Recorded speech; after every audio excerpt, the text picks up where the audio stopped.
Introduction. The only true wisdom is in knowing you know nothing.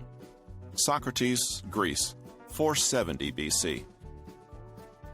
I'm often asked about my journey of entrepreneurship and how I've persevered through all the highs and lows.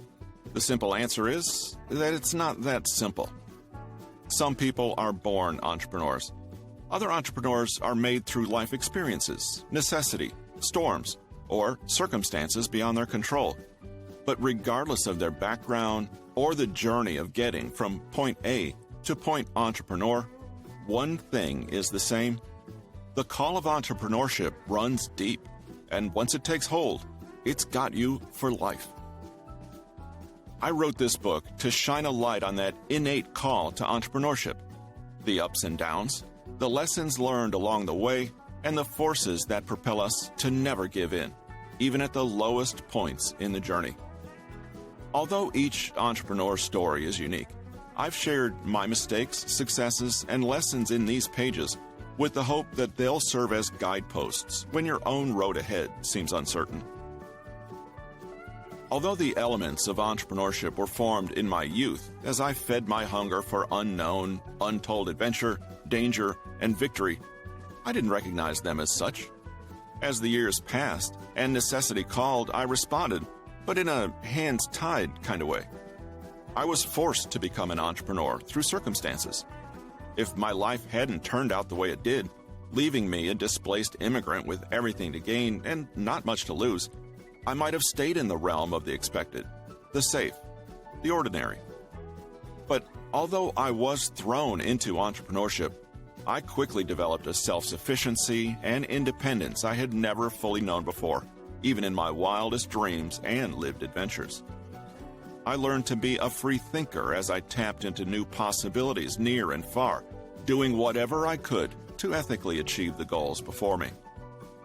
The process of transformation from reckless dreamer to entrepreneur taught me that I couldn't rely on anyone else to create my life or bring in a paycheck at month's end. But this shift wasn't easy. Like a baby's first steps, my early years were marked with uncertainty and tremulous firsts, until moment by moment, year by year, I grew stronger and more confident with each step. I didn't realize then that entrepreneurs must develop a new way of seeing the world to survive, but I quickly learned. Over the years, I've come to see the spatial thought process of entrepreneurs as a gift, presented through trial and error, and awarded for shattering stagnant mindsets. Then one day, you realize the gift is yours. You have the ability to see things that others can't, or rather, won't. Ideas are everywhere if we only open our minds to the possibilities and the needs around us.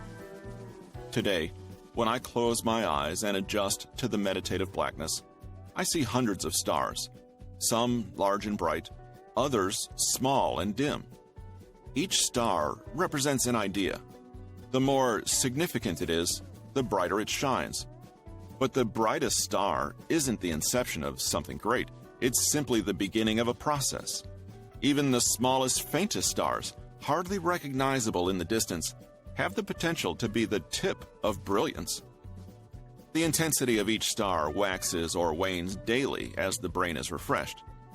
A star that is bright one day may decrease its light the very next day as objections or realities creep in. If the idea is abandoned, the star will disappear. But a star that burns brighter with each passing day becomes a compelling call to action. The spatial landscape is where entrepreneurs thrive, connecting dots and stars until they find the solution. It's this mindset that, in many ways, has kept me afloat over the years. With every unexpected twist and turn, I've come to see that ideating, innovating, and creating is more than the sum of its parts. They're lifelong endeavors and commitments that must be honed carefully, day by day, with every customer interaction, every call to action, and every response. The end result is more than a product. For the fires of life produce a character that is sometimes unrecognizable to the person you thought you were. The experiences along the way force a person to choose their path, whether the high or the low road. While many will say it's the journey that counts, and that's true in many ways, I believe where it takes you is equally important.